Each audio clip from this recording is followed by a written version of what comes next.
Hello dear friends, तो मैं हूं आरती। संस्कृति आईएएस यूट्यूब चैनल पे आप सभी का स्वागत है। मैं हाजिर हूं एक नए विषय को लेकर के। भारत ने इतिहास बनाया है। परमाणु आधारित जो हम ऊर्जा को बनाने का प्रयास लंबे समय से कर रहे थे। हमारा 3 चरणीय परमाणु ऊर्जा कार्यक्रम भी है। वो क्या होता है समझाऊंगी। उसमें सेकंड स्टेज बहुत महत्वपूर्ण था।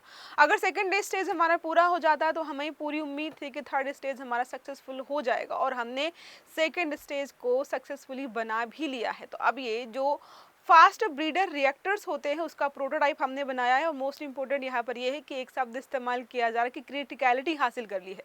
अब आपको समझ नहीं आ रहा क्रिटिकलिटी क्या होती है, तो मैं समझा दूंगी। मोस्ट इंपॉर्टेंट बात यह है कि दुनिया भर के जितने भी देश हैं जहां पर सिविल यूज के लिए न्यूक्लियर पावर मतलब न्यूक्लियर्स के माध्यम से परमाणु ऊर्जा बनाई जा रही है। और मोस्ट इंपॉर्टेंट बात यहाँ पर यह है क्रिटिकलिटी जो हमने हासिल की है, दुनिया का हम दूसरा देश बने हैं।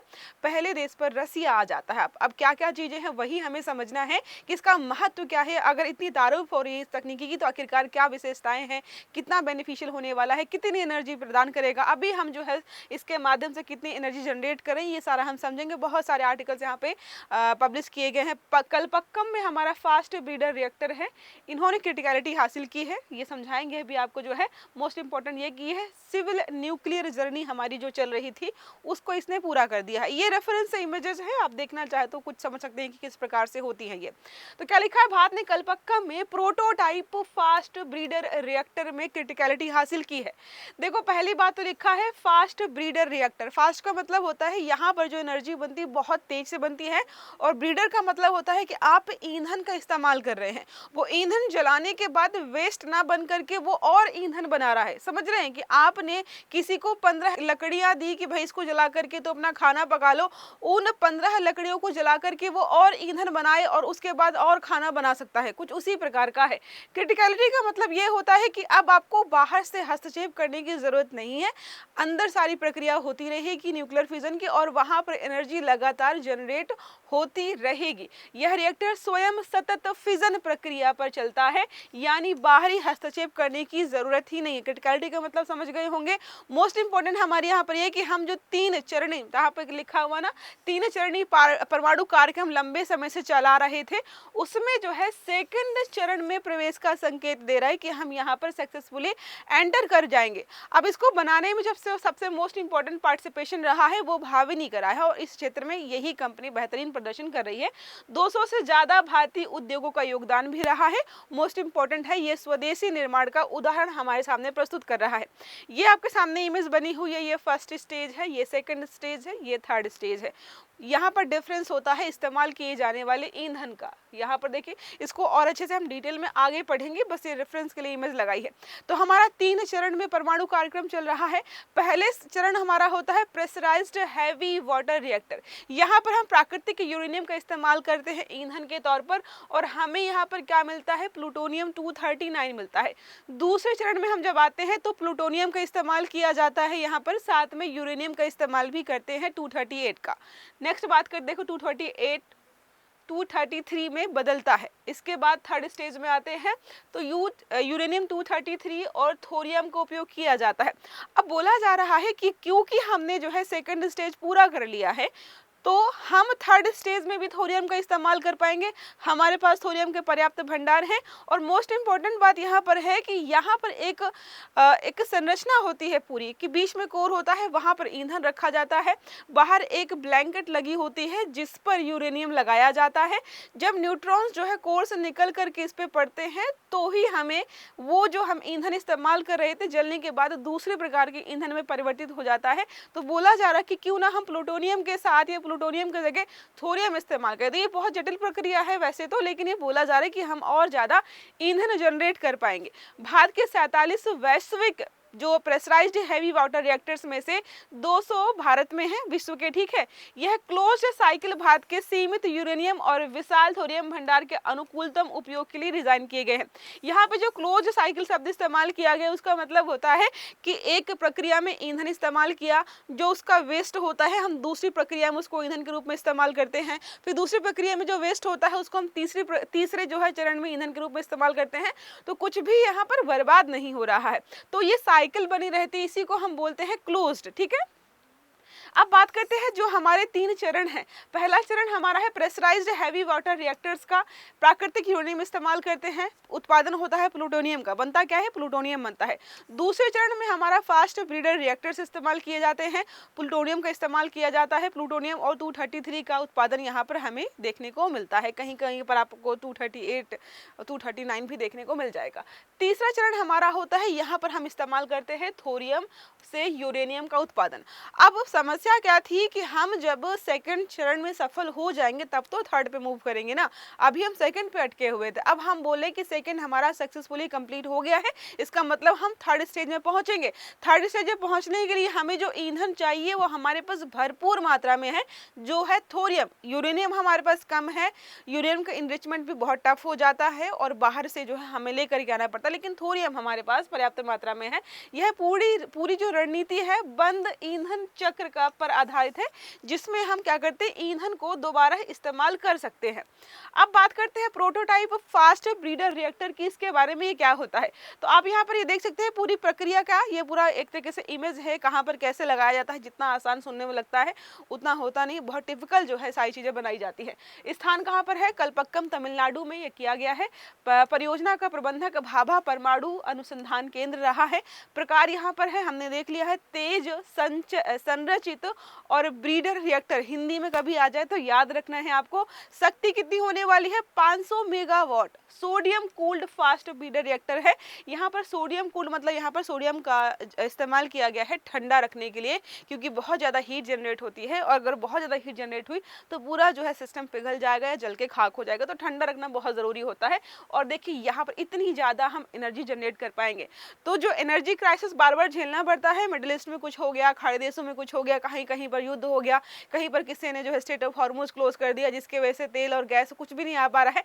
इस समस्या से हम जो है बच जाएंगे अगर ये हमारी प्रक्रिया बेहतर तरीके से चलती रही। तो स्वदेशी रूप से हम आत्मनिर्भर तो नहीं, लेकिन एटलीस्ट ऐसे क्राइसिस में खुद को बचा पाएंगे। बात करते हैं मुख्य विशेषताएं क्या है। तो ईंधन यहाँ पे कौन सा इस्तेमाल किया जाने वाला है? प्लूटोनियम 239 और प्राकृतिक यूरेनियम मिश्रित ईंधन। तो एमओएक्स कोई पूछे क्या होता है, जो हम सेकंड स्टेज की बात कर रहे हैं, प्लूटोनियम और यूरेनियम का मिक्सर जो हम यहाँ पे इस्तेमाल कर रहे हैं एज अ ईंधन, इसी को हम एमओएक्स के रूप में जानते हैं। भविष्य में थोरियम से हम यूरेनियम बना पाएंगे, ये यहाँ पे बोला गया है। कूलेंट लिक्विड सोडियम इस्तेमाल किया गया है ठंडा करने के लिए। सुरक्षा है तीसरी पीढ़ी, हम जल्दी ही यहाँ पर अच्छे से काम कर पाएंगे। क्रिटिकलिटी हमने ऑलरेडी पढ़ ली है कि लगातार जो है ईंधन लगातार जो है फिजन की प्रक्रिया होती रहती है, प्रतिक्रिया होती रहती है, बार बार आपको इंटरफेयर करने की जरूरत नहीं पड़ती है।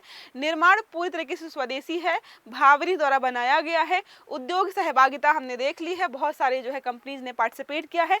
महत्व यहाँ पर यह हो जाता है कि जब दूसरा चरण कंप्लीट हो गया तो हमारा तीसरा चरण अब शुरू हो जाएगा।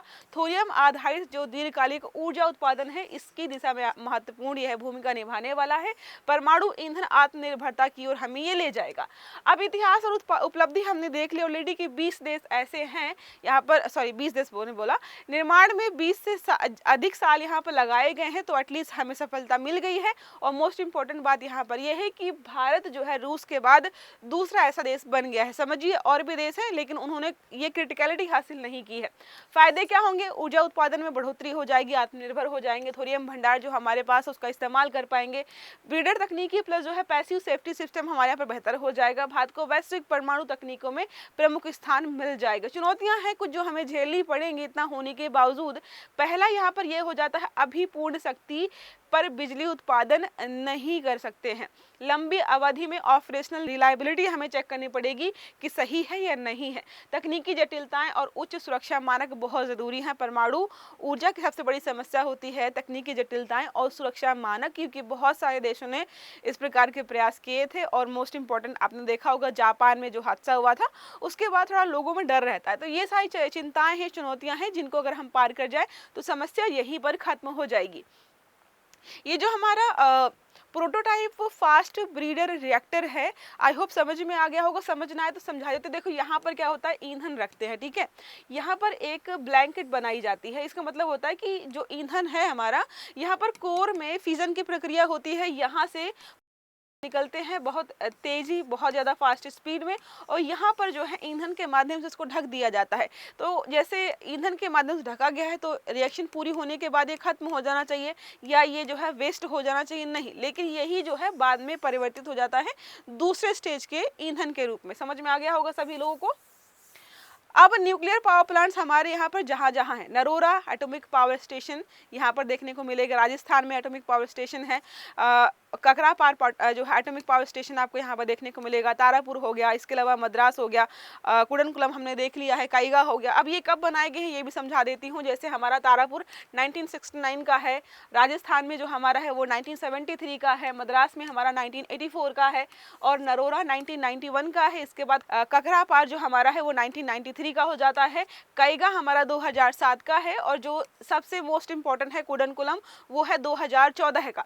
अब ऊर्जा स्रोत मतलब आपके मन में आएगा कितनी एनर्जी बना लेंगे यहाँ पर इसके माध्यम से, तो यहाँ पर लिखा हुआ है कि हम नवीकरणीय ऊर्जा स्रोतों के माध्यम से कितनी ऊर्जा जनरेट कर रहे हैं। तो ये सारा दिया है 203 गीगावाट है, जिसमें से अभी सौर ऊर्जा से हम 92.12 गीगावाट उत्पादित कर रहे हैं, पवन हो गया, बड़ी जल विद्युत परियोजनाएं हो गया। परमाणु ऊर्जा से अभी जो हम उत्पादित कर रहे हैं 8.18 गीगावाट टोटल उत्पादित कर रहे थे, ये बढ़ जाएगा भविष्य में। और ये सारा और भी लिखा हुआ है, विंड सोलर पावर हो गई, स्मॉल हाइड्रो हो गया, बायोमास हो गया, वेस्ट टू एनर्जी हो गया, लार्ज हाइड्रो हो गया, इसके अलावा न्यूक्लियर वाला ये सारा सिमिलर लिखा हुआ है, कोल हो गया, गैस हो गया, डीजल। तो अलग अलग क्षेत्रों से जो उत्पादित कर रहे हैं सारा मैंने लिख दिया है। बाकी हमारे न्यूक्लियर जो पावर प्लांट्स अलग अलग जगहों पर लगाए गए हैं उनसे कितना यहाँ पर उत्पादित कर रहे हैं, जैसे उत्तर प्रदेश में जो हमारा है 440 मेगावाट हो गया, कर्नाटका वाले से 880 मेगावाट है, राजस्थान वाले से 1180 मेगावाट हो गया, महाराष्ट्र वाले 1400 मेगावाट है, साथ में गुजरात में जो है 1840 मेगावाट है। तो टोटल जो हमने यहाँ पर देखा है 8.18 गीगावाट बिजली उत्पादित कर रहे हैं। समझ में आ गया हिस्टोरिकल क्यों है, क्योंकि हमारे लिए अब तीसरे चरण का रास्ता खुल चुका है। एक प्रश्न है PFBR के संबंध में निम्नलिखित कदमों पर विचार कीजिए। पहला है PFBR भारत का सबसे उन्नत फास्ट ब्रीडर रिएक्टर है, यह सोडियम कूल्ड रिएक्टर है। PFBR तीसरे चरण के परमाणु कार्यक्रम के लिए आधार है। सही आंसर देना है आपको कमेंट बॉक्स में। आई होप ये आर्टिकल आपको समझ में आया होगा। अगर वीडियो अच्छा लगा है तो लाइक करना है, चैनल को सब्सक्राइब करना है, बेल आइकन दबाना है ताकि इस प्रकार के सभी आर्टिकल्स आपको समय पर मिलते रहें। तो अच्छे से पढ़िएगा। Have a good day. Thank you.